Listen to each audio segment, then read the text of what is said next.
ఇది పరవాడలో, ఇది అనకాపల్లి జిల్లా పరవాడలో, అక్కడ ఒక చిన్న సైజ్ ఫ్యాక్టరీ. చూడు మళ్ళీ ముసుకేసి మళ్ళీ పెడతారు, మళ్ళీ ఎక్కడ మనుషులు బయట ఫోటోలు బయటకు రాకూడదు. సేమ్ ఇదే సెటప్ అక్కడ కూడా, ఇదే మాదిరిగానే స్టిక్కర్లు, ఇదే మాదిరిగానే ఏకంగా స్టిక్కర్లు, బాటిళ్ళు, లేబుల్లు, మ్యానుఫ్యాక్చరింగ్ అందరూ ఒక చోట కూడా కాదు. ఇంతకు ముందు నేను చూపించినట్టుగా ఇబ్రహీంపట్నము, దానికన్నా ముందు తంబల్లపల్లె, దానికి తర్వాత ఇబ్రహీంపట్నం తర్వాత అనకాపల్లి జిల్లా పరవాడ.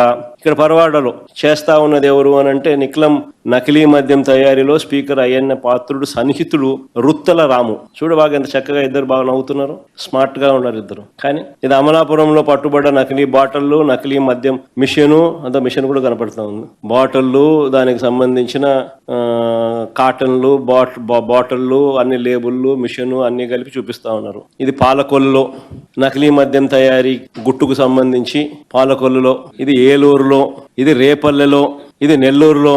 కానీ అంతేనా? ఇలా కొన్ని లక్షల బాటిల్ రోజు, ప్రతి 4-5 బాటిళ్లకు ఒక బాటిల్ ఈ కల్తీ మద్యం. ఈరోజు రాష్ట్ర వ్యాప్తంగా కూడా వీళ్ళ ఇల్లీగల్ షాపుల్లో, లిక్కర్ మాఫియా షాపుల్లో, వాళ్ళ బెల్ట్ షాపుల్లో, వాళ్ళ ఇల్లీగల్ పర్మిట్ రూమ్లలో ప్రతి 4-5 బాటిళ్లకు ఒక బాటిల్ ఈ మాదిరిగా అమ్ముతా ఉన్నారు. నిజంగా ఏ స్థాయిలో జరుగుతా ఉన్నది ఇది అని అంటే ఆశ్చర్యం కలిగించే విషయం ఇది. ఇంత ఆర్గనైజ్డ్ గా మ్యానుఫ్యాక్చర్ చేయడం, ఆర్గనైజ్డ్ గా డిస్ట్రిబ్యూషన్ ఛానల్స్ అన్ని కూడా ముందుగానే వీళ్ళ కంట్రోల్లోకి తీసుకోవడము, ఆ కంట్రోల్లోకి తీసుకున్న ఆ డిస్ట్రిబ్యూషన్ ఛానళ్ల ద్వారా దాన్ని మార్కెటింగ్ చేయడం, ఇంత ఆర్గనైజ్డ్ గా మెటిక్యులస్ గా ఆర్గనైజ్డ్ గా క్రైమ్ చేయడం అన్నది ఒక్క చంద్రబాబు నాయుడు గారికి మాత్రమే సొంతం. ఆఫ్ కోర్స్ ఆయన కొడుకు కూడా ఏమాత్రం తక్కువ తిన్నోడు కాదనుకో, వాళ్ళిద్దరికి మాత్రమే సొంతం.